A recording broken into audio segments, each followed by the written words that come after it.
Well, thank you. Can a middle school nerd become a secret agent? Yes, according to the Spy School series by New York Times bestselling author Stuart Gibbs. In Stuart's latest book, Spy School Goes Wild, which is the 12th in the series, Ben Ripley is recruited for a top secret mission, but things go wrong really fast. And Stuart Gibbs joins us live in studio. Thank you so much for being here. Thank you for having me. It's a pleasure. So my stepson is obsessed with Spy School, and I did not realize until I was at your book signing how many kids are obsessed with Spy School. What was it like to write now a 12th book? It's amazing. When I wrote the first book, I was hoping maybe there would be a second book, and I had no idea how much demand there would be for it, but like your stepson, there seems to be a lot of kids out there who were like me as a kid, who were really fascinated by spies and wanted to hear stories about kids like them. Yes. Who were maybe going to become a spy. A lot of the kids were even showing up in costume of the book characters. Yeah, getting a little cosplay now with some of the characters, which is incredibly flattering.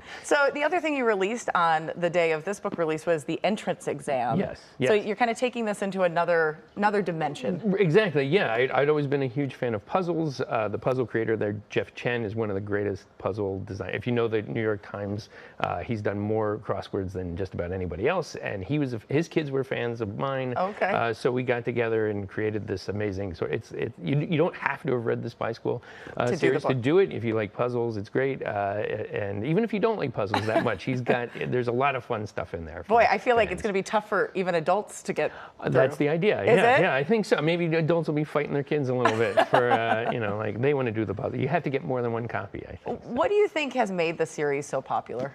I think that kids do really kind of relate to this idea of like a character who's kind of like them. I think, to me, the core was always that if you took really kind of the most normal, competent, intelligent person you knew and dropped them into a James Bond movie or a Mission Impossible movie, they would still screw everything up because nobody can be James Bond or Ethan Hunt or Jason Bourne, but we all kind of want to be that person. And so I think that idea of like us getting thrown into that and messing up, but then still figuring out a way to succeed is hopefully kind of a universal thought. So even though it's popular in my household and we talk a lot about spies, my whole summer vacation was based on going to the Spy Museum after the Spy School.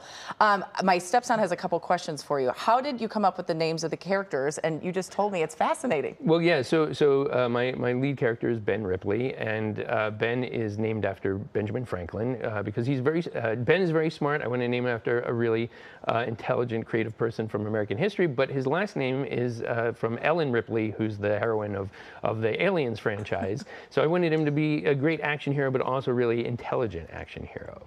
That's really fun. I love that you combine the two genres too a little bit. Another question from him: what's the most difficult character that you've developed, you think? In the series? Man, so Erica Hale, who is the best spy at Spy School, I really wanted to create a really strong female character who it wasn't just about Ben as the boy, but he's kind of teamed up with this girl, and she comes from a long line of spies. That's her family business, and I had to think, well, what would that be like? What effect would that have on someone?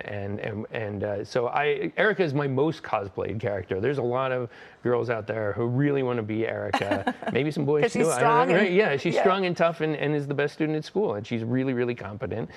She doesn't really she doesn't take a whole lot of guff. So the fact that so many people really responded to her, it was a lot of work to create that character. I'm really pleased with how she came out. Okay, is there going to be 13, 14, 15? Are you ever going to quit the series? Someday, yeah, but there is going to be definitely 13. I'm hard at work on 13. 14 and 15 are coming. There'll be less than 100, I think, but I don't know. I don't know when well, it stops. at the pace you're going, there might be 100.